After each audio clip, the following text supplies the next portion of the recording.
Hello everyone, कैसे हैं आप सब लोग। आप देख रहे हैं गुरुकुल फ्यूचर मेकर, जिस पर मैं अक्षय कुमार शर्मा आपके साथ सफ़र तय कर रहा हूं इंडियन पॉलिटी का। ठीक है, और हमने इंडियन पॉलिटी की 6 क्लासेस कंप्लीट कर ली हैं। आज हमारा ये 7वां सेशन है और हम शुरुआत करेंगे भारत शासन अधिनियम 1858। पिछली क्लास में आप सभी जानते हैं मैंने चर्चा की थी भारत शासन अधिनियम 1858 की। ठीक है, तो यहीं से हम सारी बातें आज स्टार्ट करेंगे। नेक्स्ट प्रीवियस क्लास में मैंने आपको बताया था कि इसके तहत ही क्या हुआ था, भारत के गवर्नर जनरल को वायसराय कहा जाने लगा। ठीक है, और जो प्रशासन था वो कंपनी के हाथ से सीधा कहाँ चला गया, महारानी विक्टोरिया के हाथ में। और मैंने आपको बताया एक नए पद की शुरुआत हुई जिसको मैंने नाम दिया था कि भारत सचिव। ठीक है, भारत सचिव नए पद की शुरुआत की गई इसी एक्ट के तहत। ठीक, जो सर्वोपरि था और जो क्या था, ब्रिटिश संसद का एक सदस्य था। ठीक है, और जो सारी जानकारी भारत की किसके प्रति कहाँ रिप्रेजेंट करता था, संसद, जो ब्रिटिश की संसद थी वहाँ पर ये सारी की सारी जानकारी रिप्रेजेंट करता था। कुछ पॉइंट और रह गए थे, उनको मैं और नोट करा देता हूँ, फिर अगला एक्ट आज हम शुरुआत करेंगे। ठीक है, एक तो आपको बताऊँ 1 नवंबर 1858 ईस्वी को महारानी विक्टोरिया का घोषणा पत्र चर्चा की थी मैंने, लेकिन नोट नहीं कराया था, इसको नोट कर लेंगे। ठीक है, घोषणा पत्र इलाहाबाद के मिंटो पार्क, जिसका नाम है आज मदन मोहन मालवीय पार्क। ठीक है, इलाहाबाद के मिंटो पार्क में, ये क्वेश्चन कई बार पूछा गया है। ठीक है, मिंटो पार्क में लॉर्ड कैनिंग के द्वारा पढ़ा गया। ठीक है, जो भारत के वायसराय थे, लॉर्ड कैनिंग के द्वारा पढ़ा गया। और आपको बता दूं एक पॉइंट मैंने बताया था, जो ये भारत सचिव था इसके लिए एक 15 सदस्यीय समिति का गठन किया था, ये भी मैंने आपको बताया था। और इस 15 सदस्यीय कमेटी में आपको बताएं, जो बोर्ड ऑफ डायरेक्टर था 7 सदस्य उस बोर्ड ऑफ डायरेक्टर के और 8 सदस्य ब्रिटिश गवर्नमेंट को उसमें नियुक्त करके देने थे। ठीक है, यानी कि 15 में से 7 सदस्य आएंगे बोर्ड ऑफ डायरेक्टर, जो निदेशक मंडल था कंपनी का, और 8 सदस्य कौन नियुक्त करेगी, ब्रिटिश गवर्नमेंट। ठीक है, ये बात तय की गई। और आपको बताऊं जो बोर्ड ऑफ डायरेक्टर और बोर्ड ऑफ कंट्रोलर, यानी कि जो द्वैध शासन 1784 वाला ये 2 विभाजन किए गए थे, इनकी सारी पावर्स किसके पास आ गई थी, भारत सचिव के। ये वाली बात भी आपको ध्यान रखनी है। ठीक है, तो भारत सचिव के लिए नोट करेंगे, भारत सचिव के लिए एक 15 सदस्यीय सलाहकार समिति, ठीक है, एडवाइस देने के लिए सलाहकार समिति का गठन किया गया। सलाहकार समिति का गठन किया गया। और आपको बताया मैंने इस सलाहकार समिति में 7 सदस्य कहाँ से, बोर्ड ऑफ डायरेक्टर, जो कंपनी का बोर्ड ऑफ डायरेक्टर था, मैंने आपको बताया था 1784 के पिट्स इंडिया एक्ट में। ठीक है, बोर्ड ऑफ कंट्रोल बनाया गया था, और ये 2 अलग किए गए थे, जो व्यापारिक मामले देखता था। बोर्ड ऑफ डायरेक्टर के साथ और ब्रिटिश गवर्नमेंट की तरफ से कितने सदस्य थे, ब्रिटिश सरकार की तरफ से इसमें सदस्य थे कितने, 8। ठीक है, तो कुल मिला के 15 हो गए। काम क्या था, सलाह करने का। ठीक है, इसको भारत के सचिव को। और आप एक बात और नोटिस करेंगे, बोर्ड ऑफ डायरेक्टर यानी कि निदेशक मंडल और ये नियंत्रण बोर्ड जो पहले कंपनी में हुआ करते थे, जब कंपनी प्रशासन करती थी तो इनकी व्यवस्था 2 भागों में डिवाइड थी। व्यापारिक मामले इनके पास थे और राजनीतिक मामले किसके पास थे, इनके पास। इस प्रकार से द्वैध शासन चला रही थी कंपनी, लेकिन कंपनी तो खत्म हो गई है। तो फिर जो इन दोनों की पावर्स थी, इन दोनों की शक्तियां थी, वो किसके पास आ गई, भारत सचिव के पास आ गई। बात समझ में आई सभी के। ठीक है, और एक बात तो आप नोट करेंगे, इसको पॉज करके आप नोट कर सकते हैं सभी। ठीक है, वीडियो को पॉज करें और आप नोट डाउन कर सकते हैं इसको। ठीक, अब देखिए एक बात और इम्पोर्टेंट, क्वेश्चन कई बार पूछा गया और इसी के आसपास की बात है तो बता दूं, क्योंकि ब्रिटिश गवर्नमेंट का शासन है भारत में, बिल्कुल एक एज अ गवर्नमेंट वहाँ पर वर्क कर रही है। तो सिंपल सी बात है कि भारतीयों के लिए व्यवस्था करने के लिए एक बजट लाना होगा। तो भारत का प्रथम बजट, इसको नोट करेंगे, भारत का प्रथम बजट, ठीक है, ध्यान रखेंगे, 1860 ईस्वी में पेश किया गया। क्वेश्चन पूछा जाता है कई बार कि भारत का प्रथम बजट कब पेश किया गया है, तो 1860 ईस्वी में इसको पेश किया था जेम्स विल्सन के द्वारा। जेम्स विल्सन के द्वारा इसे क्या किया गया है भाई, पेश किया गया है। इस बात को नोट और कर लेंगे, ठीक है। तो ये सारी जानकारी थी 1858 की, प्रीवियस क्लास में भी हमने इसको अध्ययन किया था और मैंने एक बार बातें रिवाइज करा दी हैं, ठीक है। अब बात करते हैं नेक्स्ट। अब एक आगे काउंसिल एक्ट आएगा, ठीक है, गवर्नमेंट, ब्रिटिश गवर्नमेंट जिसको भेजेगी, उसमें क्या मैटर है उसको भी हम सब लोग देखते हैं, ठीक है। इसको नोट कर लेंगे भी सभी एक बार और। देखिए मैं सारी बातें आपको बिल्कुल फील कराऊंगा, ठीक है, आपको महसूस करा दूंगा कि क्या मसला था, ठीक। आपकी समझ में बातें बैठ जाएंगी बिल्कुल। हमें ऐसा नहीं है वन लाइनर नोट करना, मैं चाहता तो बस आगे वन लाइनर, आपको फिर बुक्स में और उसमें अंतर नहीं रह जाएगा बिल्कुल भी, ठीक है। तो मार्केट में बहुत सारी बुक्स है, वहाँ से भी आप वो कंटेंट ले सकते हो। आपको सारी बातें समझा के चलूँगा, व्यवस्था थी क्या ज़रूरत पड़ गई है, यानी कि अंग्रेजों के पीछे इसके क्या मतलब इंटेंशन था, इस कार्य का क्या आशय था, ठीक है, और भारतीय जनता क्या चाह रही थी। तो वो सारी चीज़ें हमें यहाँ पे पढ़नी है, ठीक है, डिस्कस करना अच्छी प्रकार से उस पर, ठीक। अगला एक्ट इन्होंने जो ताज के शासन में ब्रिटिश गवर्नमेंट ने भेजा, नियम कायदों को क्या पढ़ रहे हैं, पॉलिटी, राज व्यवस्था कैसे चलती है, नियम कायदों से। पहले नियम कायदे किसने भेजे, कंपनी ने। अब नियम कायदे कौन भेज रही है, सीधे गवर्नमेंट। पहले भी गवर्नमेंट थी लेकिन इनडायरेक्टली, अब डायरेक्टली। नियम कायदों के अंदर क्या क्या क्या व्यवस्था है, मतलब वही तो पढ़ना हमको पॉलिटी के अंदर। बातें समझ में आई, क्या क्या मुद्दा है पॉलिटी का, ठीक। अब देखिए अगला है हमारा भारत परिषद अधिनियम। भारत परिषद अधिनियम 1861 ईस्वी, ठीक है। इसके अंतर्गत क्या क्या काम किए गए वो हम देखेंगे, ठीक है।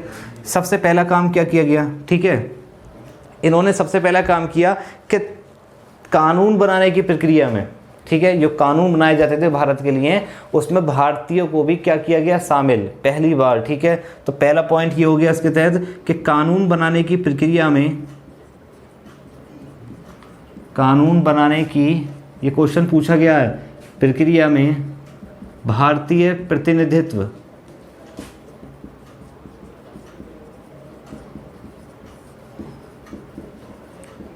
को शामिल किया गया। यानी कि पहले कानून बनाने की प्रक्रिया में, यानी कोई यदि कानून बनाना है यहाँ भारत में किसी प्रकार का, तो उसमें भारतीयों को शामिल नहीं किया जाता था। सीधे सीधे ब्रिटिश जो उनके गवर्नमेंट कर्मचारी, जो भी गवर्नमेंट व्यवस्था होती थी उसके तहत वो अपने हिसाब से बनाते थे।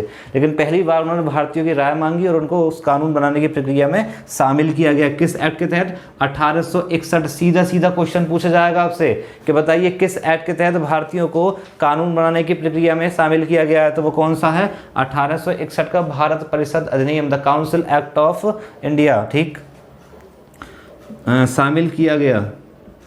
नेक्स्ट पॉइंट आपको मैंने याद होगा, आपको 1833 याद कीजिए, 1833 का एक चार्टर एक्ट आया था, चार्टर एक्ट आपको पढ़ाया गया है, रिवाइज कीजिए, उठाइए नोट्स, पेज पलटिए अपने, ठीक है, फौरन पहुंच जाइए किस पर, 1833 के चार्टर एक्ट पर क्या लिखा है। उसमें एक पॉइंट है, दो क्षेत्र थे, कौन कौन से, मुंबई और मद्रास, इनको लेजिस्लेचर पावर से वंचित किया गया, लिखा हुआ है, विधायी शक्तियों से वंचित किया गया है, ठीक है, पेज पलटिए अपना।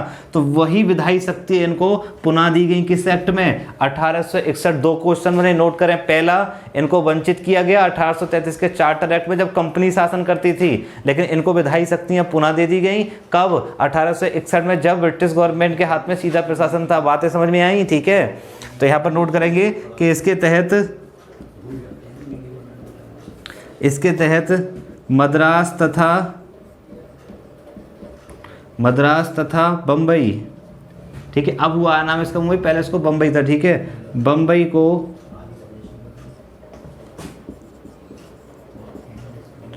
विधायी शक्तियां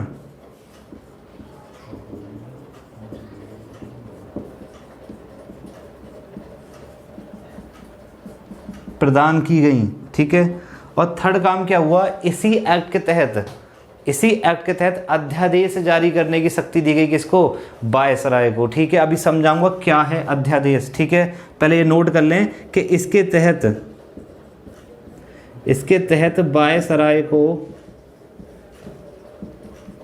वायसराय को अध्यादेश जारी करने की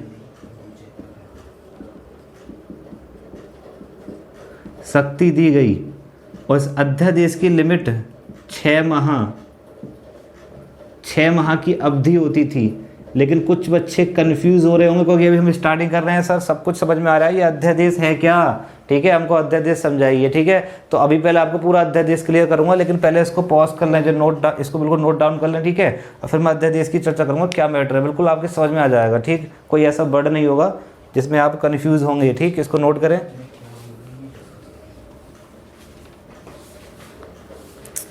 इसको पॉज करके मतलब वीडियो को रोक के नोट कर लिया करें ठीक प्रकार से, ठीक है। ऐसा ना सोचेगा सर ने इतनी जल्दी मिटा दिया। तो अध्यादेश क्या है, देखो अध्यादेश के बारे में आप समझिए पहले, ठीक है। अध्यादेश है क्या, देखिए हमारे जनरली में इस समय आपको बताता हूँ, इस समय है क्या, हमारे एक संसद है, पार्लियामेंट, ठीक है। इसके 3 पार्ट हैं, एक आपका राज्यसभा, ठीक है, एक लोकसभा और राष्ट्रपति। आर्टिकल 79 में हमारे यहाँ संसद है, पार्लियामेंट है, ठीक है।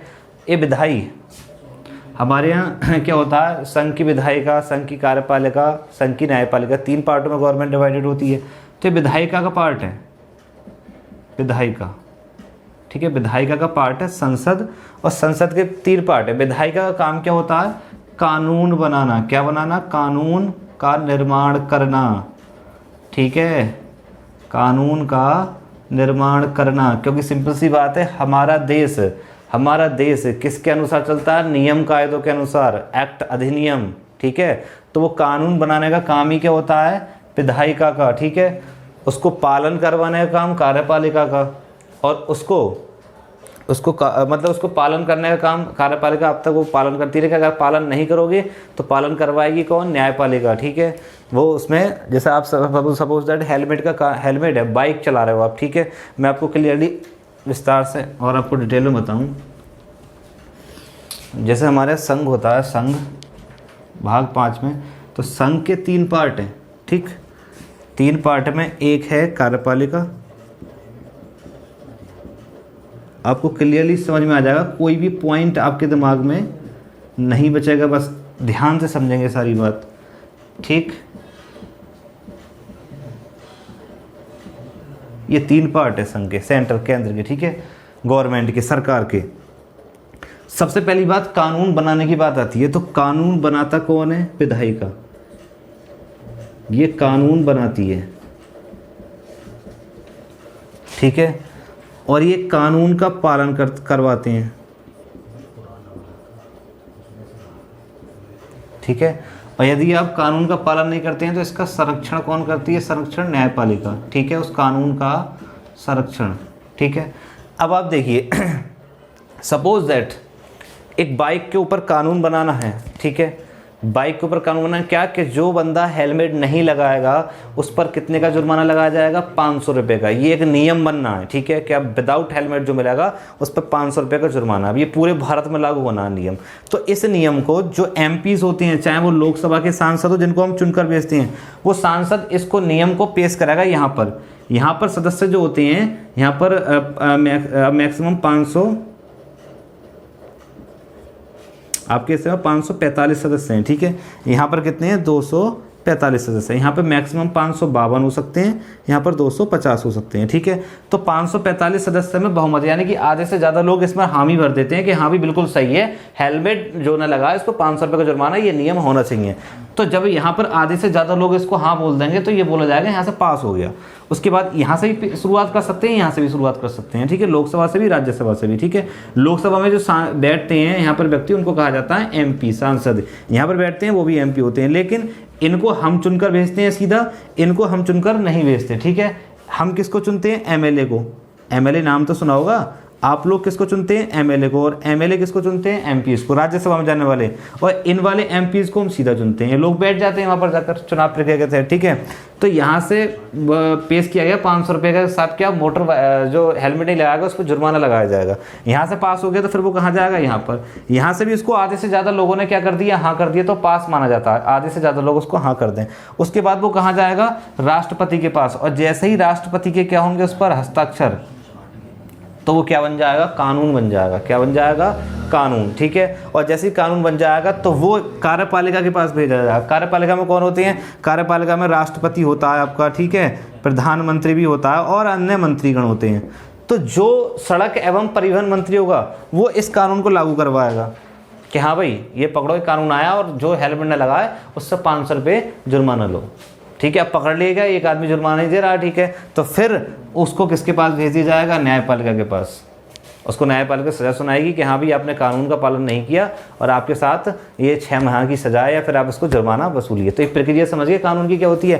कानून बनाना, लागू करना, ठीक है, और लागू करवाना, संरक्षण, ठीक है, तीनों काम हो गए। लेकिन यही कानून को देखो पहले लोकसभा में पास कराया गया, फिर राज्यसभा में पास कराया गया और फिर राष्ट्रपति ने साइन करे।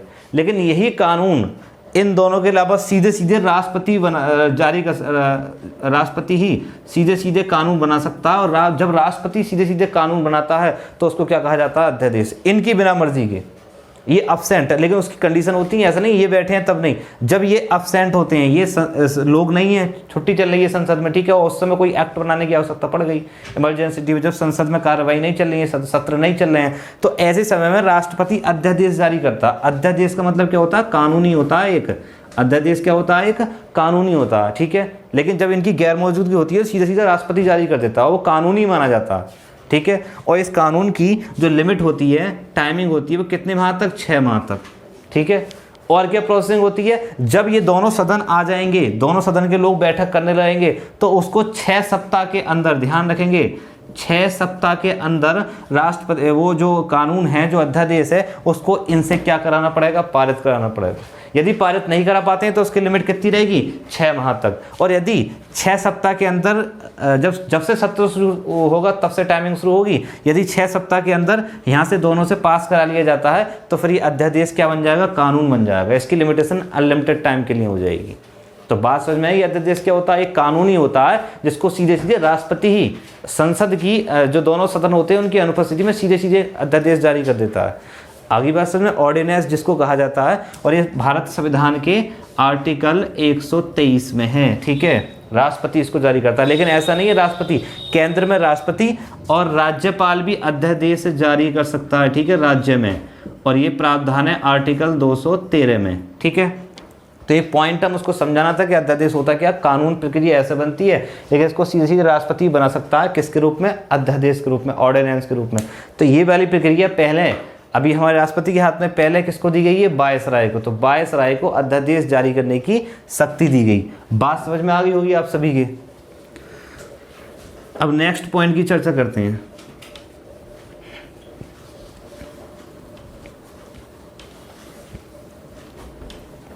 अभी हम ये सारी चीज़ें और पढ़ेंगे। कार्यपालिका भाग 5 आएगा, संघ, वहाँ पर इसकी विस्तार से चर्चा हुई, क्या आर्टिकल है, कौन कौन कार्यपालिका के सदस्य हैं, कौन कौन क्या क्या आता है आपका विधायिका में, क्या न्यायपालिका में, सारा कुछ पढ़ेंगे। अभी तो बस मुझे हिंट देनी थी कि अध्यादेश क्या है, एक कानून ही है।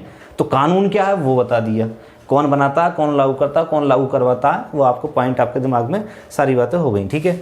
अब नेक्स्ट पॉइंट है 1862 ईस्वी में IPC यानी Indian penal code, Indian penal code Hindi में बोलते हैं भारतीय दंड संहिता, भारतीय दंड संहिता की शुरुआत की गई।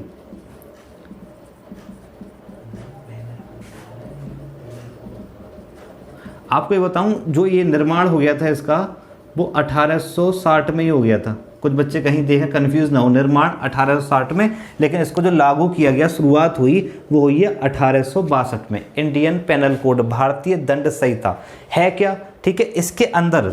इसके अंदर मेरे भाई अपराध की परिभाषा, अपराध की परिभाषा तथा दंड, ठीक है। एग्जाम्पल के रूप से जैसे आपने कोई मर्डर किया तो मर्डर होता क्या है, इसकी डेफिनेशन क्या है मर्डर की, वो भी IPC में होगी। और मर्डर करने के लिए आपको क्या सजा का प्रावधान होगा, तो वो भी किस में होगा? IPC में। ये पेनल कोड होते हैं, सभी देश के दंड संहिता होती हैं, अलग अलग होती हैं सबके लिए। कुछ देशों में कोई चीज़ अपराध होती है, कुछ देशों में वो अपराध नहीं होती, ठीक है। तो वो अलग अलग देशों की अलग अलग व्यथाएं होती हैं। तो हमारे यहाँ जितने भी हम जो व्यक्ति अपराध करते हैं उनके लिए क्या अपराध है, वो क्या उसके लिए सज़ा का प्रावधान है, ये सारी बातें हमारे यहाँ किस में निहित हैं, भारतीय दंड संहिता में। ठीक है, अगर इसमें बात करें तो इसमें भाग कितने हैं, तो इसमें भाग हैं 23 और धाराएँ कितनी हैं, धारा है 511। ये क्वेश्चन पूछा जाए कि हमारे यहाँ भारतीय दंड संहिता में भाग कितने हैं 23 और ठीक है, तो ध्यान रखेंगे भाग कितने हैं इसमें 23 और धाराएं कितनी हैं 511।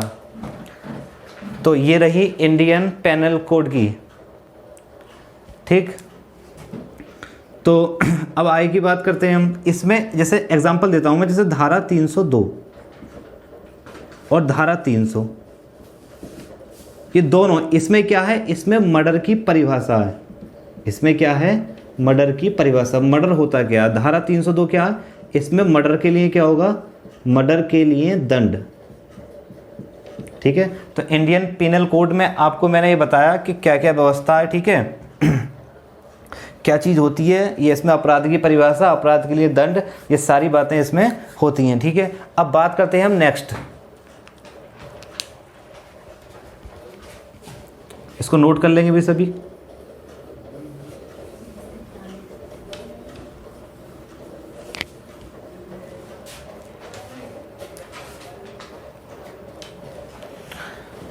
नेक्स्ट भाई 1862 ईस्वी में ही पोर्टफोलियो के तहत, पोर्टफोलियो का मतलब होता है विविधीकरण, पोर्टफोलियो के तहत लॉर्ड कैनिंग के द्वारा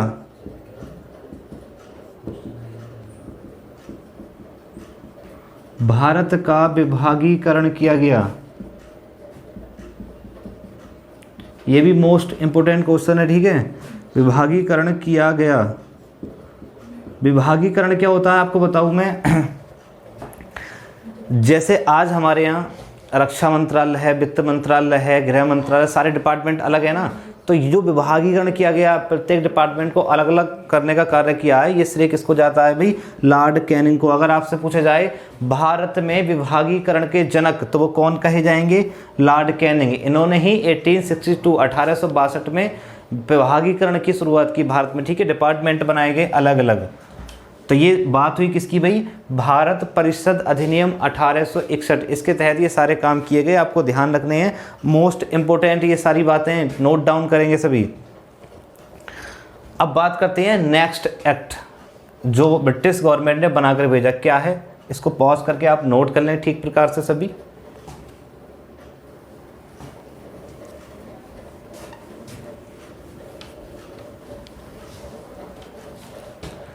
देखिए एक एक्ट बीच में आया था, इसके बारे में बता देता हूं क्योंकि पूछ लिया गया है।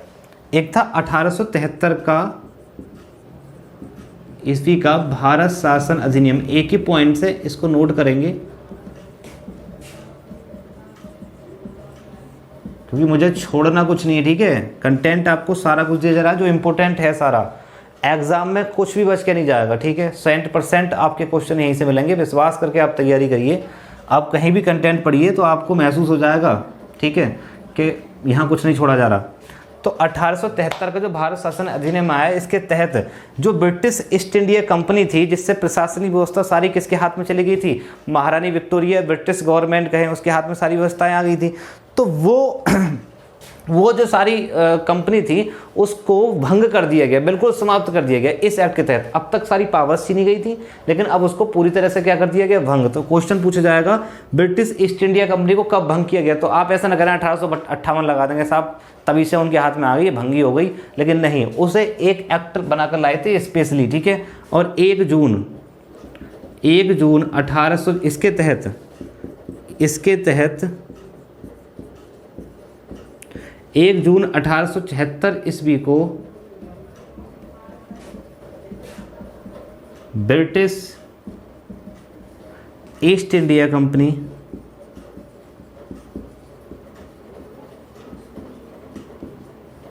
को भंग किया गया। और इसके बाद एक एक्ट और है, ये दो हैं से इंपॉर्टेंट बातें, एक इंपॉर्टेंट बात है पूछ ली जाती है, क्योंकि पूछी भी गई है इसलिए मैं आपको नोट कराता हूँ। ठीक है, एक आया था 1876 ईस्वी का शाही उपाधि अधिनियम। इसमें क्या खासियत थी? देखो, इसके तहत 28 अप्रैल 1876 ईस्वी को एक घोषणा पत्र के द्वारा, इस एक्ट के तहत ही एक घोषणा पत्र के द्वारा महारानी विक्टोरिया को, ध्यान रखेंगे सभी, इस एक्ट के द्वारा महारानी विक्टोरिया को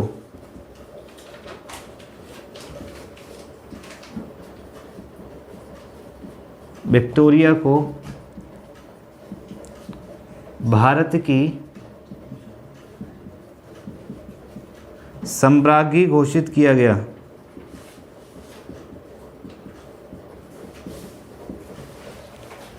तो इसी एक्ट के तहत ध्यान रखेंगे 1876 ईस्वी का शाही उपाधि अधिनियम, जिसके तहत एक घोषणा पत्र के द्वारा महारानी विक्टोरिया को भारत की सम्राज्ञी घोषित किया गया है। ठीक है, तो ये दो एक्ट हैं, इनसे भी क्वेश्चन पूछ ले जाते हैं, इसलिए आप इनको क्या कर लेंगे, नोट कर लेंगे ठीक प्रकार से। तो देखिए, अब बातें समझ में आ रही होंगी आपके, ठीक है, कि पहले शासन 100 साल किसने चलाया, कंपनी ने। किस तरीके से एक्ट बनाकर भेजे, नियम कायदे बनाए, जिससे व्यवस्था चली उनकी। ठीक है, अब क्या हुआ, ब्रिटिश गवर्नमेंट के हाथ में सीधे प्रशासन, वो व्यवस्थाएं अपनी राज व्यवस्था किस प्रकार से चला रही है, नियमों से। नियम कायदे आपके सामने, किस नियम में क्या बात बढ़ाई गई है, ये भी आपको बताया जा रहा है। ठीक है, और यही पूछा जाता है और बात समझ में आएगी, सीक्वेंस से पहले ऐसा हुआ, फिर ऐसा हुआ, फिर ऐसा हुआ। ठीक है, वही तो आपको नोट करना है, वही तो आपके दिमाग में आनी चाहिए बातें सारी, इसको नोट कर लेंगे भी सभी।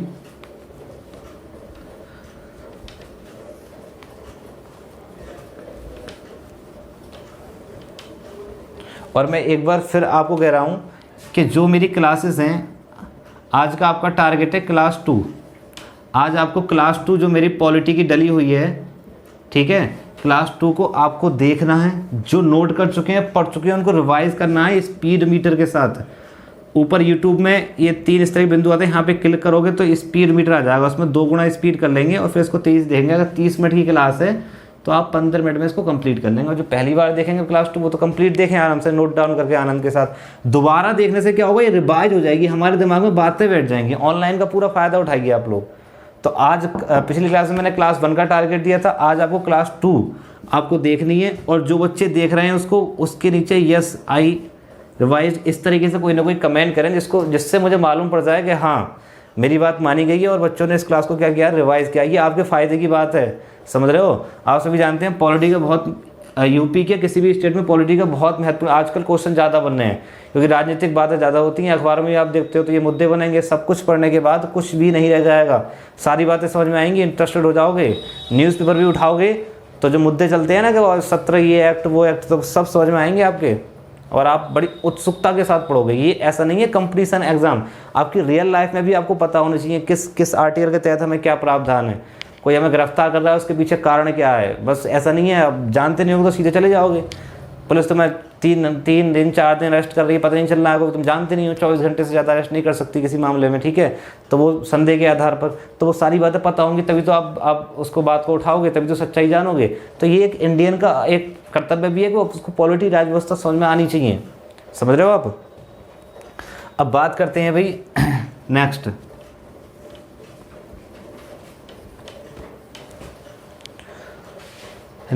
एक एक्ट आया अभी 1892 ईस्वी का भारत परिषद अधिनियम। और कुछ बच्चे कमेंट कर रहे थे भाई, उन्होंने पूछा था कि सर वो डिस्क्रिप्शन में आपके पीडीएफ नोट्स या फिर जो एमसीक्यू आप बोल रहे थे, तो मैं आपको बार बार बता रहा हूँ भाई, जो इससे जुड़े हुए सारे क्लास नोट्स, बिल्कुल क्लास नोट्स जैसा पढ़ाया गया है वो आपको पीडीएफ लास्ट, जब क्लास शायद क्लास 8 या 9 में पूरा चैप्टर समाप्त हो जाएगा, बड़ा चैप्टर है, तो उसके लास्ट में आपको पूरे क्लास नोट्स उसमें डिस्क्रिप्शन में डालूंगा। और जितने भी इससे क्वेश्चन बने हैं, जितने भी एग्जाम से, वो सारे क्वेश्चन टाइप करे हुए हैं, और एमसीक्यू वो भी पीडीएफ आपको अपलोड करा दी जाएगी। दोनों चीज़ें मिलेंगी, फिर आप उसको क्वेश्चन लगाना, आपको आनंद आएगा कि हाँ पूरा चैप्टर हमने क्लियर कर लिया और क्वेश्चन मिलना है हमको। और तैयारी के लिए हमारे पास रिवाइज के लिए क्लास नोट्स भी और वीडियो तो अपलोडेड हैं ही। तो बिल्कुल जो रुपये देकर भी प्राप्त नहीं कर सकते, वो फ्री ऑफ कॉस्ट आपको मिल रहा है। ठीक है, लेकिन बस आप जुड़े रहिए। ठीक है। हमारे चैनल के साथ आप बस जुड़े रहिए, आपको बस इतना करना है और कुछ नहीं करना, ठीक। देखिए 1892 एक्ट में जो पहली बात है वो आपको बताएं, अगर आपसे कहा जाए निर्वाचन, चुनाव, भारत में चुनाव प्रक्रिया, ये चुनाव शब्द, ठीक है, चुनाव का जो मैटर सिस्टम आया है वो किस एक्ट के तहत, 1892 के तहत। लेकिन इस एक्ट में निर्वाचन शब्द नहीं इस्तेमाल किया गया है, लेकिन इस एक्ट के थ्रू ही निर्वाचन पद्धति को लाया गया है। क्लियर है भाई, ठीक। तो 1892 का एक्ट, ये सारी बातें हमें इसी एक्ट के तहत कवर करनी है, ठीक। तो हम लोग पढ़ते हैं 1892 का चार्टर एक्ट। तो देखिए अब बात करते हैं 1892 के भारत परिषद अधिनियम की, ठीक है। आपको मैंने अभी पीछे बताया 1861 के बारे में, आपको सारा कुछ समझ में आ गया होगा। अब बात करते हैं 1892 का काउंसिल एक्ट, ये क्या लेकर आया आपके लिए। तो देखिए सबसे पहले जो इसमें बात की गई, सबसे इम्पोर्टेंट बात इस एक्ट की, वो है निर्वाचन पद्धति, यानी कि इस अधिनियम के तहत भारत में निर्वाचन प्रणाली की शुरुआत हुई। यद्यपि इस एक्ट में निर्वाचन शब्द का इस्तेमाल नहीं किया गया है, ठीक है, ये भी आपको बता दूं, लेकिन उस प्रणाली को इस एक्ट के तहत ही लागू किया गया, ठीक है। तो इसके तहत भारत में निर्वाचन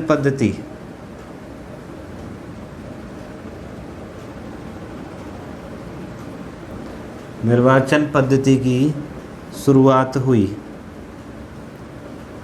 ठीक है। लेकिन आपको बता दूं कि जो निर्वाचन शब्द है उसका इस्तेमाल नहीं हुआ है इस एक्ट में, ठीक है। ये अगर अभी पूछा जाए तो इस बात को ध्यान रखना है। लेकिन निर्वाचन पद्धति, निर्वाचन प्रणाली, जो भारत में चुनाव शब्द का इस्तेमाल, कि निर्वाचन भी कोई चीज़ होती है, इसका यदि पहली बार इस्तेमाल हुआ है तो वो इस एक्ट के बाद भाई 1892 एक्ट के बाद, ठीक है। अगर पूछा जाए तो अब सीधा 1892 का एक्ट ऑफ काउंसिल का ही नाम लेंगे।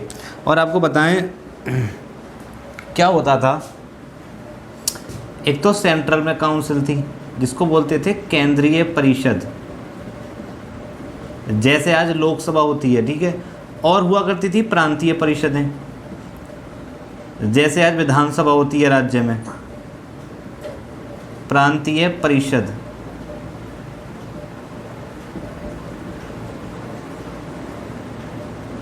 प्रांतीय परिषद तो हुआ क्या था, यहाँ पर बजट पर भारतीयों को बहस करने का अधिकार मिल गया। बहस करने का अधिकार क्यों मिला? क्योंकि भारतीयों के इसमें एंट्री दी गई किस आधार पर? निर्वाचन के आधार पर। और निर्वाचन किस प्रकार का था? इनडायरेक्टली, अप्रत्यक्ष। पहली बार जो भारत में निर्वाचन हुआ है वो किस प्रकार का था? अप्रत्यक्ष प्रकार का। अब भारतीय लोग इसमें एंट्री कर गए निर्वाचित होकर, ठीक है, यहाँ भी एंट्री कर गए, यहाँ भी एंट्री कर गए। लेकिन आपको बता दूं कि जब वो एंट्री कर गए निर्वाचन के आधार पर अप्रत्यक्ष रूप से, लेकिन उनकी संख्या हमेशा कितनी रही? उनकी संख्या अगर सपोज दैट यहाँ मान के चलो यहाँ 60 सदस्य हैं, तो 60 में से 10 या 15 ही होते थे गैर सरकारी, यानी कि भारतीय, बाकी सब उनके अपने लोग होते थे, गवर्नमेंट, ठीक है। तो अगर कोई एक्ट आएगा, कोई बजट पेश होगा, कोई भी, तो उस पर सब क्या कर सकते हैं? ये बहस ही कर सकते हैं, और क्या करेंगे, ठीक है, उसको रोक नहीं सकते, इतनी इनके पास मेजोरिटी नहीं है। तो आपको बताते हैं बहस करने का अधिकार भी किस एक्ट के तहत दिया गया? 1892 ईस्वी का भारत परिषद अधिनियम। और निर्वाचन पद्धति के आधार पर भारतीयों को क्या किया गया? शामिल, किसमें? प्रांतीय परिषदों में और केंद्रीय परिषदों में, ठीक है। अब आप सोच रहे होगे आज तो डबल है, तो वो डबल सिस्टम, अब जैसे आज है ना लोकसभा राज्यसभा, पहले सिर्फ एक ही परिषद थी, एक ही काउंसिल थी केंद्र में और स्टेटों में भी। आज क्या है? आज हमारे सेंट्रल में दो, एक तो राज्यसभा है, एक लोकसभा है, और आपके जो स्टेट होते हैं वहाँ पर भी 6 स्टेट ऐसे हैं हमारे जहाँ पर आज क्या है? द्वैसदनीय व्यवस्था है। लेकिन अभी द्वैसदनीय व्यवस्था यहाँ पर नहीं है। द्वैसदनीय व्यवस्था जहाँ पर होगी मैं आपको बताऊँगा किस एक्ट के तहत भारत में द्वैसदनीय व्यवस्था की केंद्र में शुरुआत हुई या फिर प्रांतों में शुरुआत हुई, उनका भी जिक्र करेंगे हम लोग, ठीक है। अब नेक्स्ट क्या है? केंद्रीय तथा प्रांतीय परिषदों में गैर सरकारी, मतलब भारतीय, गैर सरकारी सदस्यों, मतलब जो बिलोंग नहीं करते हैं ब्रिटिश गवर्नमेंट से, बिल्कुल अलग, बिल्कुल बाहर से, ठीक है, उनको गैर सरकारी सदस्य कहा गया। केंद्रीय तथा प्रांतीय परिषदों में गैर सरकारी सदस्यों की नियुक्ति के लिए अप्रत्यक्ष चुनाव प्रणाली का प्रावधान किया गया। और सेकंड बात, इतनी संख्या बढ़ाई गई इनकी, लेकिन कितनी बढ़ाई गई कि बहुमत किसका रहना चाहिए, सरकारी सदस्यों का, गैर सरकारी सदस्यों को मेजॉरिटी, उनको बहुमत नहीं दिया गया, ठीक है। तो इस बात का इन्होंने ध्यान रखा जिससे कि इन्हें कोई प्रॉब्लम ना हो, बस उनको एंट्री दी गई, ठीक। तो उन्होंने क्या किया, केंद्रीय तथा प्रांतीय परिषदों में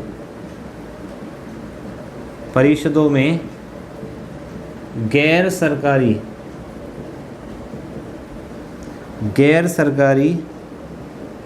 सदस्यों की संख्या बढ़ाई गई, लेकिन बहुमत किसका रहा, सरकारी सदस्यों का, ठीक है, नोट करेंगे, बहुमत सरकारी सदस्यों का ही रहा।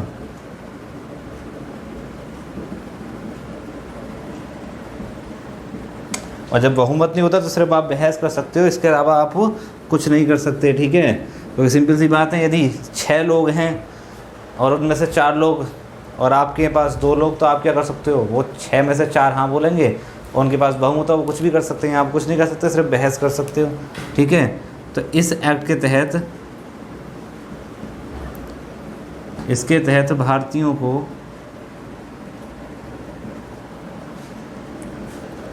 बजट पर, ये क्वेश्चन पूछा गया, बजट पर बहस करने का अधिकार प्राप्त हुआ। बहस करने का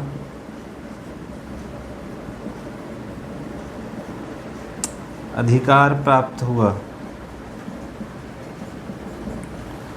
तो ये इम्पोर्टेंट बातें थी किस एक्ट से जुड़ी हुई, 1892।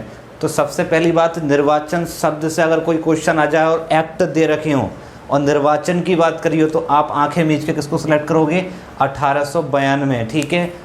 बजट पर बहस करने का या फिर गैर सरकारी सदस्यों की एंट्री, तो भी आप किसको टिक करोगे भाई, 1892, ठीक है। संख्या बढ़ाई गई तब भी 1892।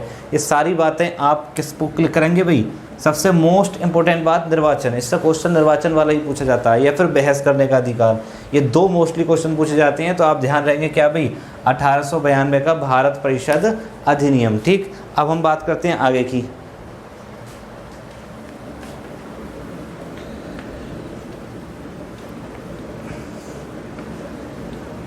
एक मिनट होल्ड करेंगे।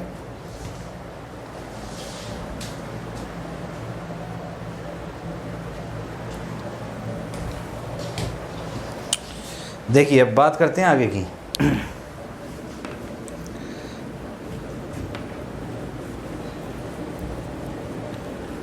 अगला जो ब्रिटिश क्राउन ने अगला एक्ट बनाकर भेजा, उसको कहा जाता है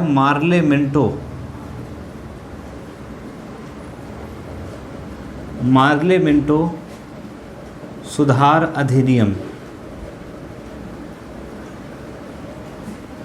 1909 ईस्वी। आपको बता दूं मैं, इसको भारत शासन अधिनियम 1909 भी कहा जाता है, लेकिन क्यों इनके नाम पर, क्योंकि इन्होंने कुछ सुधार किए, ठीक है। आपको बता दूं जो इसमें मार्ले थे वो इस समय भारत सचिव थे। भारत सचिव पोस्ट की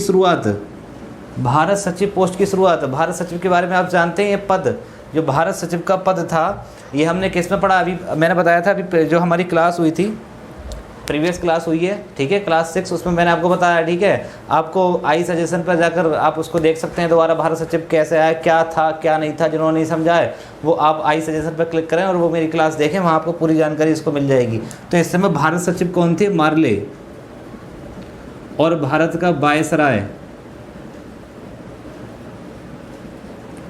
ये था मिंटो सेकंड, ये मिंटो सेकंड था। तो इन दोनों के ही सुधार इसमें कुछ थे इसलिए इस भारत शासन अधिनियम को क्या कहा जाता है, मार्ले मिंटो सुधार अधिनियम। देखो पूरी जानकारी दी जाएगी आपको, कोई भी कंटेंट आपका छोड़ा नहीं जाएगा, बस आपको लगन के साथ पढ़ना है, ठीक है। ऐसा कंटेंट आपको कहीं नहीं मिलेगा, आप सर्च करके देख लें, पूरी बात मैं आपको समझाऊंगा, ठीक है। अब क्या हुआ इन दोनों ने क्या सुधार किए, पहले उस बात को समझ लेते हैं, ठीक है। मैटर था क्या, जनरली हुआ क्या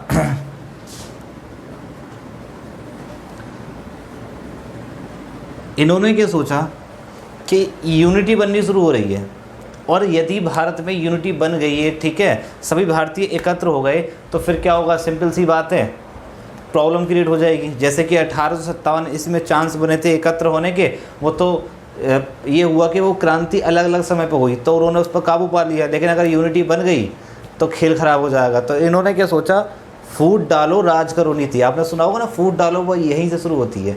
इसने क्या करा, इसने दो समुदाय आप सभी जानते हैं, एक तो मुस्लिम्स और एक हिंदू, इसने इनके बीच में प्रॉब्लम क्रिएट कर दी। आपको बताऊं, मैं हकीकत बताऊं, जो आज तक हिंदू मुस्लिम के बीच जो दर्द बना हुआ है, जो बात बनी हुई है, उसका ही जनक कौन है समझ रहे हो, ये मिंटो सेकंड नाम का व्यक्ति है। जो आज तक दर्द बना, पाकिस्तान पैदा हुआ, बांग्लादेश और हमारे देश में आजकल जो विवाद इतने लंबे सालों से जो प्रॉब्लम के, जो उसका जनक है ना, उस सांप्रदायिकता को जन्म देने वाला कौन है, मिंटो सेकंड। गांधी जी ने इसी के बारे में कहा था कि मार्ले मिंटो ने भारत का सत्यानाश कर दिया, ठीक है, क्योंकि इन्होंने फूट डाल दी। इन्होंने क्या किया, यहाँ पर मुस्लिम्स के लिए कि इनके लिए मतलब क्या किया कि संख्या में कम है, इनके लिए डबल वोट का सिस्टम कर दिया। यानी कि मुस्लिम निर्वाचन पद्धति अलग व्यवस्था की गई, इसको 2 वोट डालने के अधिकार थे। एक वोट ये सिर्फ किसको डालता, मुस्लिम को, और दूसरा वोट ये किसी को भी डाल सकता है। तो ये वो भी वोट कहाँ जाता था, मुस्लिम पे। तो इसी प्रकार से इनके दिल पर ठेस लगाने के लिए प्रणाली लगाई, इनको बुरा लगा। अब इनको रहा गए, तुम्हें बुरा लग रहा है, हमारे साथ तो कुछ अच्छा हो रहा है, तो सिंपली उनके बीच में क्या करा, फूट डाल दी। तो ये काम किसने किया, मार्ले मिंटो ने, सांप्रदायिकता। तो 1892 में क्या ध्यान रखना, निर्वाचन और बहस, बजट पर बहस, निर्वाचन और बजट पर बहस, वही इंपॉर्टेंट। यहाँ पर आपको ध्यान रखना सांप्रदायिकता। जहाँ सांप्रदायिकता की बात हो जाए ऑप्शन में, या तो 1909 का एक्ट दे रखा होगा, इन महाशयों के नाम दे रखे होंगे, आंखें बीच के आप क्लिक कर दो। अगर पूछे सांप्रदायिकता के जनक, मिंटो सेकंड। सांप्रदायिकता से संबंधित एक्ट 1909 मार्ले मिंटो, कई बार बार रिपीट होता है, ठीक है। तो ये बात आपको ध्यान रखनी है। सिस्टम क्या था मैंने आपको बता दिया, मुस्लिम्स को डबल वोट डालने का अधिकार दे दिया कि आप 2 वोट डाल सकते हो, एक सिर्फ मुस्लिम्स को और एक जिसको आपको मर्जी करे उसको, तो वो भी मुस्लिम को डालते थे। तो इससे इनको ठेस पहुंची, और इससे ही क्या हुआ, सांप्रदायिकता, क्योंकि ये संख्या में कम थे इसलिए इनको सांप्रदायिकता कुछ विशेष अथॉरिटी मतलब उपलब्ध सुविधा दे दी किसने, मिंटो सेकंड ने, जिससे प्रॉब्लम क्रिएट हो गई 2 समुदाय में, ठीक है। 2 समुदाय में, एक समुदाय के लिए कुछ विशेष करना ही सांप्रदायिकता करना कहलाता है, ठीक है। एक संप्रदाय के लिए कुछ खास कार्य करना। तो सांप्रदायिकता का जनक भी कौन है भारत में, अगर क्वेश्चन पूछा जाए भारत में सांप्रदायिकता का जनक तो कौन है, मिंटो सेकंड। तो इसके बारे में कुछ नोट करेंगे। लेकिन हाँ, क्वेश्चन अगर ये पूछा जाए कि सांप्रदायिकता की मांग, यानी कि मुस्लिमों के लिए एक पृथक निर्वाचन प्रणाली की जो मांग की थी वो किसके द्वारा की गई थी, तो वो की गई थी आगा खां के द्वारा, ठीक है। और इसको मान लिया गया इस एक्ट के तहत, और फिर ये प्रणाली को अपना लिया गया, ठीक है। तो पहले नोट करेंगे, मुस्लिमों के लिए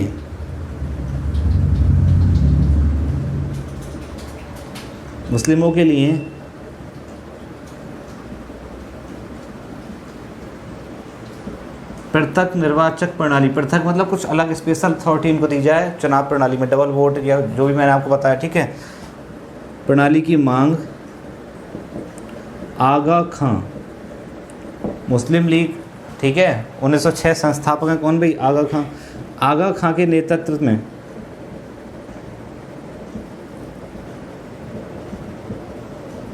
की गई, ठीक है। और इस एक्ट के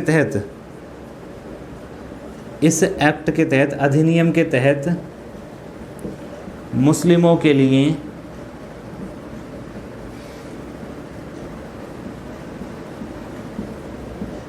पृथक निर्वाचक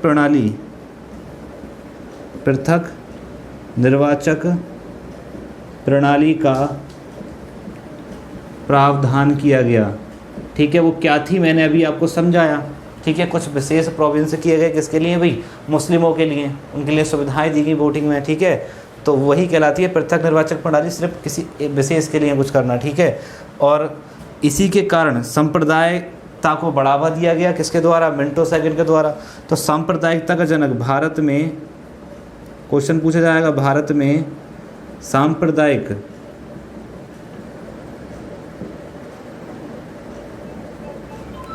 सांप्रदायिकता का जनक,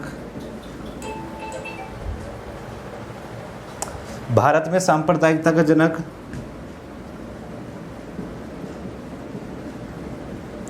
लॉर्ड मिंटो सेकंड। यदि आपसे पूछा जाए कि भारत में सांप्रदायिकता के जनक कौन है, तो ध्यान रखें कौन होंगे?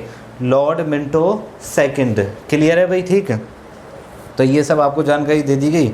और अब आगे इससे जुड़े हुए कुछ फैक्ट वो आप नोटिस करेंगे, इसको पॉज करके आप सारी जानकारी समझा दी है मैंने, ठीक है?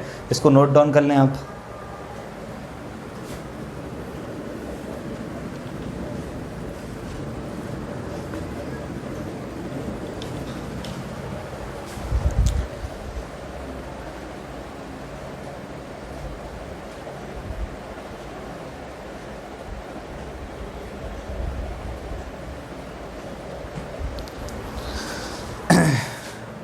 अब देखते हैं नेक्स्ट पॉइंट भी बहुत ज़्यादा इंपॉर्टेंट है, उसको पहले समझाता हूँ, ठीक है?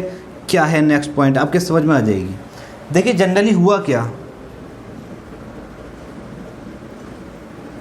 केंद्रीय परिषद सेंट्रल में, और स्टेटों में क्या थी? प्रांतीय परिषद। समझने की कोशिश करना।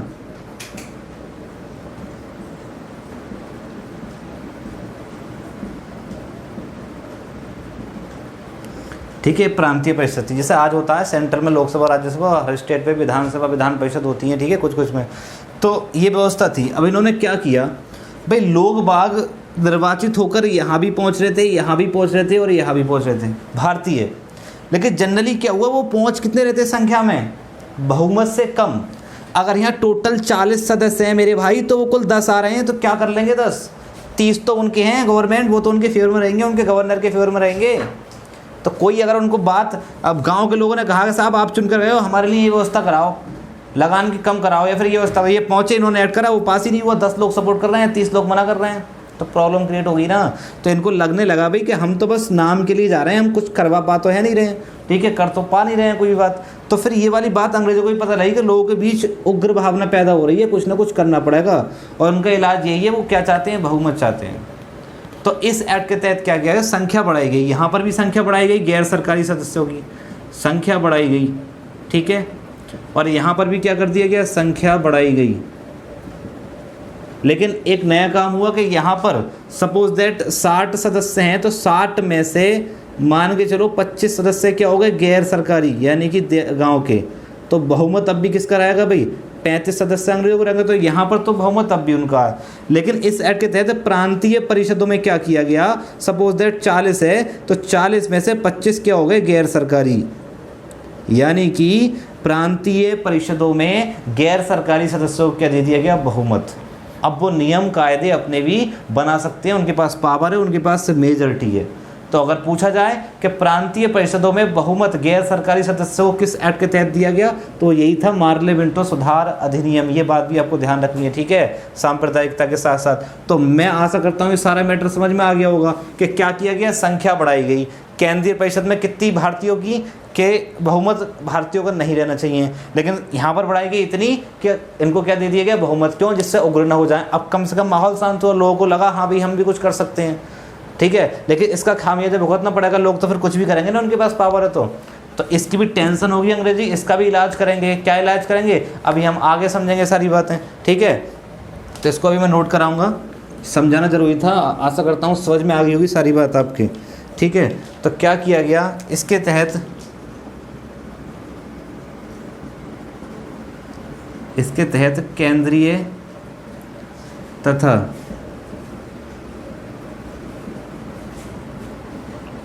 प्रांतीय परिषदों में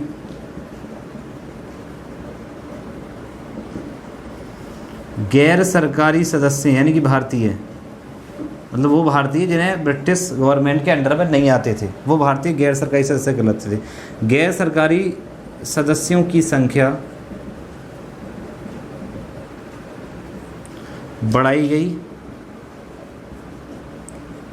तथा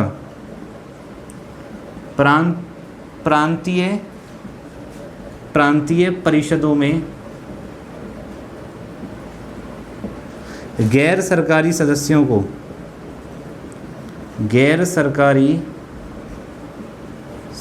को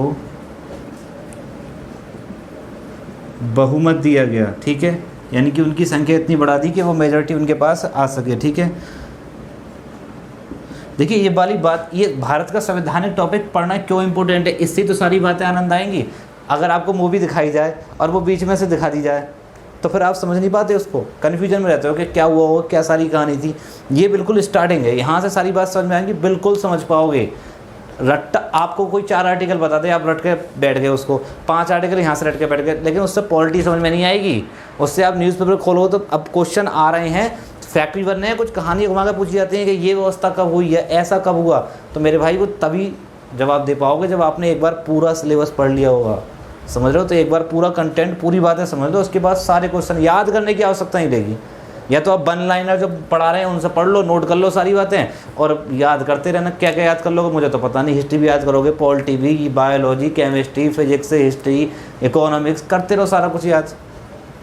दिमाग पक जाएगा, फिर बोर हो जाओ, क्वेश्चन ही मिलेगा नहीं, दिक्कत आएगी। और इतना कुछ याद कर नहीं सकते, लेकिन हाँ समझ लो एक बार तो दिमाग में इतना तो है कि 4 ऑप्शन है तो आप सही लगा दोगे। और वही होता है जनरली, कोई सा भी एग्जाम हो जीएस में यही होता है। जीएस को पढ़ने का यही एकमात्र साधन है कि आप समझे बातों को, सारी बात समझ गए, बस यही आपको करना है। ठीक है, तो ये रही किसके भी, पार्लियामेंट सुधार अधिनियम 1909। ठीक है, और यदि इसके एक पॉइंट और है, यदि आपसे पूछा जाएगा कि वायसराय की परिषद में शामिल होने वाले, जो वायसराय था हमारे यहाँ का एज अ राष्ट्रपति, ठीक है समझें, तो उस वायसराय की परिषद में प्रथम भारतीय कौन शामिल हुए हैं पूछा गया, तो सत्येंद्र प्रसाद सिन्हा। ध्यान रखेंगे, वायसराय परिषद में इसी एक्ट के तहत ये व्यवस्था हुई थी। वायसराय की कार्यपालिका परिषद, जो उसकी एक कमेटी थी, काउंसिल थी, परिषद में शामिल होने वाले प्रथम भारतीय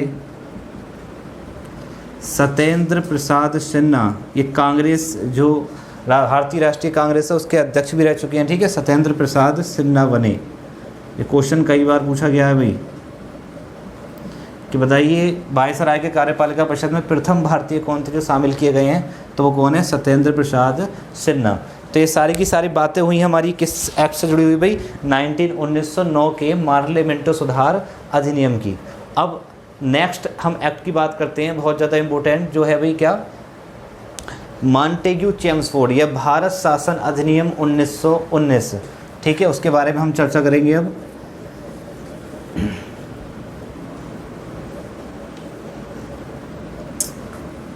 और इसके बाद 1935, 1935 और 1947।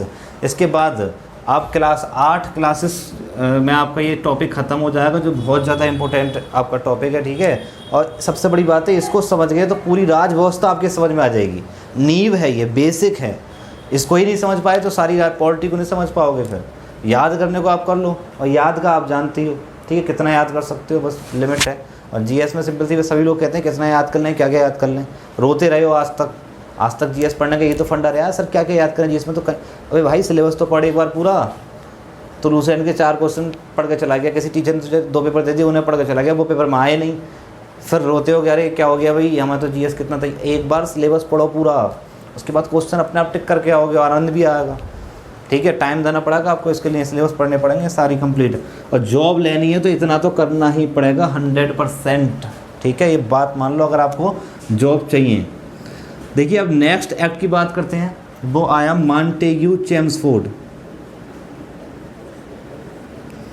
मॉन्टेग्यू चेम्सफोर्ड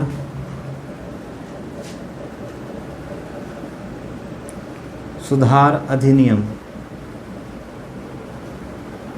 मॉन्टेग्यू चेम्सफोर्ड सुधार अधिनियम 1919।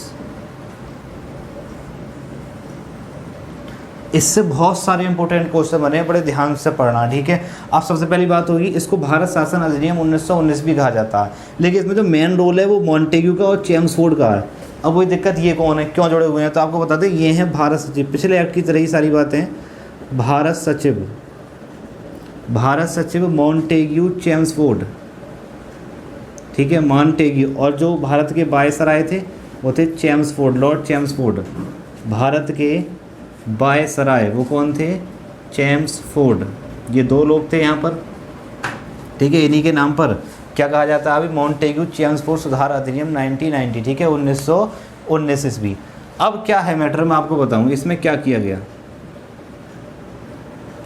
सबसे पहला काम, आप जो प्रांतीय परिषद थी, मैंने पिछली एक्ट में बातें बताई, जो प्रांतीय परिषद थी इसमें क्या किया गया, गैर सरकारी सदस्यों को दे दिया बहुमत। गैर सरकारी सदस्यों को क्या दे दिया मेरे भाई, सदस्यों को दे दिया बहुमत, और इनको बहुमत मिल गया तो ये तो कुछ भी करेंगे भाई, ये तो एक्ट लेके आएंगे, लगान कम करेंगे, प्रॉब्लम क्रिएट होने लगी, अंग्रेज़ों को नुकसान होने लगा कि भाई इनको मेजॉरिटी दे गई, ये तो कुछ भी करेंगे, कुछ ना कुछ ऐसा हथकंडा लेके आओ। अब सिंपल सी बात है, अगर इनसे बहुमत छीनते हैं, यानी कि संख्या कम करते हैं इनकी और हमारे आदमियों की संख्या बढ़ाते हैं, तो सीधी सीधी नाराज़गी होगी, समझ रहे हो। क्योंकि एक बार किसी को या तो उसको दो मत, लाइक शिक्षा मित्र केस, या तो उनको सरकारी बनाया नहीं जाता, सैलरी बढ़ाते वो खुश रहते सब कुछ, एक बार उनको गवर्नमेंट बना दिया फिर आप छीन रहे हो तो वो तो मैदान में उतर के आएंगे, ये तो जानते थे अंग्रेज भी, ठीक है। तो अंग्रेजों ने क्या किया, बोले साहब इसको ख़त्म नहीं कर सकते, कुछ नया लेके आओ। अब नया क्या लेके आए, जो कानून बनाए जाते हैं किसी भी काउंसिल में, वो सब्जेक्ट होते हैं सबके अलग अलग, ठीक है। रेलवे सब्जेक्ट है, रेलवे के संदर्भ में कानून आया है, स्वास्थ्य के संदर्भ में स्वास्थ्य एक अलग विषय है, ठीक है। ऐसे सब्जेक्ट होते हैं, किस विषय पर आपका कानून है, कि सब हमारा कानून जो है वो रेलवे एवं सड़क परिवहन से जुड़ा हुआ है। क्या कानून है, कि हेलमेट के लिए 500 रुपये जुर्माना, ठीक है। कि साहब आपका कानून क्या है, साहब हम एक एक्ट लेके आए, इसके तहत क्या होगा, गर्भवतियों को 6000 रुपये महीने दिए जाएंगे। स्वास्थ्य एक विषय है, उससे जुड़ा हुआ मुद्दा है, ठीक है। तो ऐसे सब्जेक्ट होते हैं जिन पर कानून लाए जाते हैं, ठीक है। तो इन्होंने क्या किया, इन्होंने उन विषयों को जो प्रांतीय विषय थे, यानी कि जिन ऐसे सब्जेक्ट जिन पर कानून कौन बना सकती है, प्रांतीय काउंसिल यानी कि प्रांतीय परिषद, उसके दो डिवाइडेशन कर दिए। उसके क्या कर दिए इन्होंने, दो डिवाइडेशन कर दिए। एक को कहा गया आरक्षित विषय, दो भागों में बांट दिए, एक तो आरक्षित और एक हस्तांतरित, ये दो सब्जेक्ट कर दिए, ठीक है। जिनसे उनको नुकसान होता, किनको, अंग्रेजों को, वो उन्होंने किस में रख दिए, आरक्षित में। इन पर सिर्फ जो प्रांतीय गवर्नर था उसकी और सरकारी सदस्यों की में से वो सब्जेक्ट पर कानून लाए जाते, और जो बाकी बच्चे कुचे उनमें पावर किसको दे दी, गैर सरकारी सदस्यों को। मेरे भाई मेजॉरिटी तो बनी रही। अब ये लेकर आएंगे, सपोज दैट पुलिस प्रशासन संबंधी कोई कानून लेके आना है, तो उस पर ये कानून बना ही नहीं सकते, क्योंकि जो पुलिस है, प्रशासनिक व्यवस्था है, वो सब्जेक्ट किस में रख दिया, आरक्षित में। सुरक्षा का विषय, वित्त है, फाइनल राजस्व, टैक्स, लगान वाली बात जो होती है, अब लगान ये तो कम कर देते हैं, तो उन्होंने राजस्व को किस में रख दिया, राजस्व को रख दिया आरक्षित विषय में। तो इस सब्जेक्ट में लगान के संदर्भ में ये लोग कोई कानून ला ही नहीं सकते, बिल ला ही नहीं सकते उसको कानून बनाने के लिए, ठीक है। बिल पेश नहीं कर सकते, क्यों, क्योंकि वो पावर नहीं दी गई है गैर सरकारी सदस्यों को। तो बहुमत तो बना रहा, लेकिन सब्जेक्ट को टू पार्टेड में डिवाइड कर दिया, और ये सब्जेक्ट को टू पार्टों में डिवाइडेड यानी कि दो प्रकार से शासन चलाया गया। तो यहाँ पर भी शुरुआत हो गई किसकी भाई, द्वैध शासन। तो ध्यान रखेंगे, द्वैध शासन की शुरुआत फिर हो रही है। सर्वप्रथम मैंने चर्चा की थी अगर आप क्लास 1 देखें, ठीक है, क्लास 1 जो मेरी क्लास 1 डली हुई है, मैंने आई सजेशन आप क्लिक कर सकते हैं, क्लास 1 को देख सकते हैं। और क्लास 1 में मैंने बताया 1765 से 1772 तक भी क्या चला है, एक द्वैध शासन। लेकिन ये किससे संबंधित था मेरे भाई, रॉबर्ट क्लाइव में चलाया था। उस समय डोल टैक्स वसूली की गई थी। एक द्वैध शासन मैंने आपको पढ़ाया 1784 से लेकर जो चला है 1858 के एक्ट तक। ये द्वैध शासन क्या था, ये कंपनी की व्यवस्थाओं को दो भागों में विभाजित किया गया था, एक तो बोर्ड ऑफ डायरेक्टर और एक बोर्ड ऑफ कंट्रोलर। एक अब शुरू किया गया 1919 ईस्वी में, जो 1935 तक चलेगा, ठीक है। ये द्वैध शासन कैसा है, ये द्वैध शासन है प्रांतों में, ठीक है। किस प्रकार को लेकर के, सब्जेक्ट दो पार्टों में बांट दिए, मेजॉरिटी को बहुमत दिया गया, लेकिन सब्जेक्ट कितने पार्ट में डिवाइड कर दिए, दो। जिसको नुकसान था उस पर आप ला ही नहीं सकते बिल, ठीक है, ऐसा कर दिया गैर सरकारी के लिए, ये व्यवस्था की गई इसी एक्ट के तहत। बातें क्लियर हुई भाई? तो ये सबसे इंपॉर्टेंट बात थी समझाने की, मैंने आपको क्लियर करा दी है। और क्या क्या व्यवस्थाएं दी गई उनको मैं आपको लिखाता हूँ, ठीक है, सारी बात समझ में आ जानी चाहिए कम्प्लीटली। ठीक, यदि आपको कोई प्रॉब्लम है तो मैंने बार बार बोल रहा हूँ कमेंट सेक्शन में जाएँ, ठीक है, और रात को 9 बजे मैं आपको क्लियरली जवाब दूंगा, ठीक है। रात को 9 बजे कमेंट सेक्शन में आपको कमेंट कर सकते हैं सर ये टॉपिक क्या, आपको एक्सप्लेन किया जाएगा। यदि कोई ज़्यादा महत्वपूर्ण बात है टाइप करके नहीं बताई जा सकती तो मैं अगली क्लास में आपका नाम लेकर उस टॉपिक को क्लियर करा दूंगा, ठीक है। लेकिन आप बताएं, आप इतना कष्ट ज़रूर करें मुझे, ठीक है। तो देखिए अब बात करते हैं पॉइंट। सबसे पहली बात भाई, प्रांतों में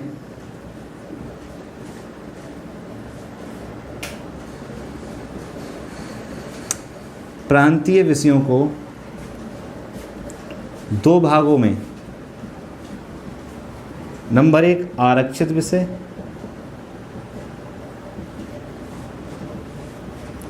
तथा नंबर 2 हस्तांतरित विषय।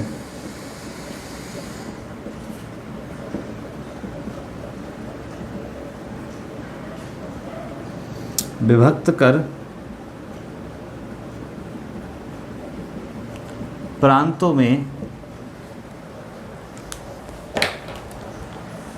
में द्वैध शासन की शुरुआत की गई।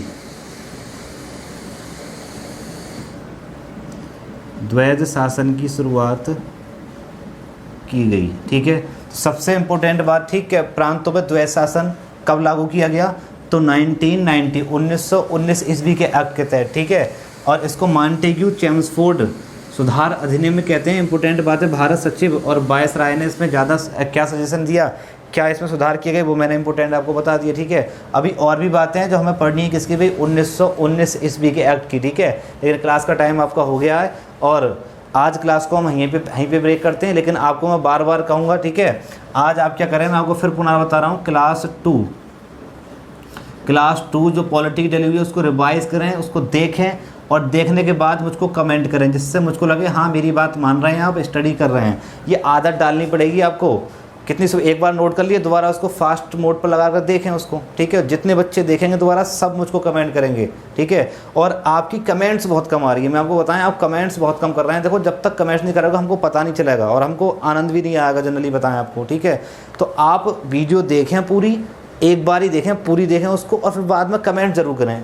अगर उसमें कुछ अच्छा लगा तो, या फिर उसमें कुछ आपको प्रॉब्लम कोई ना कोई, तो कोई क्या, क्यों, कैसे, ये प्रश्न बनते होंगे यदि आप पूरी क्लास देखो कहीं ना कहीं, तो उसको आप कमेंट सेक्शन में डालें। अगर कोई छोटी बात होगी तो मैं वहीं पे जवाब दूंगा। यदि एक्सप्लेनेशन चाहिए तो अगली वीडियो में आपको वो सुविधा मिलेगी, फ्री ऑफ कॉस्ट आपको मिल रही है आपके द्वार, समझ रहे हो। लॉकडाउन का फुल फ़ायदा उठाइए आप लोग। तो इस चीज़ को समझिए, समझ रहे हो, बहुत अच्छा कंटेंट आपके द्वार तक आया, आपके घर तक आया, तो आप उसको ज़ाया ना जाने दें, समझ रहे हैं सभी लोग।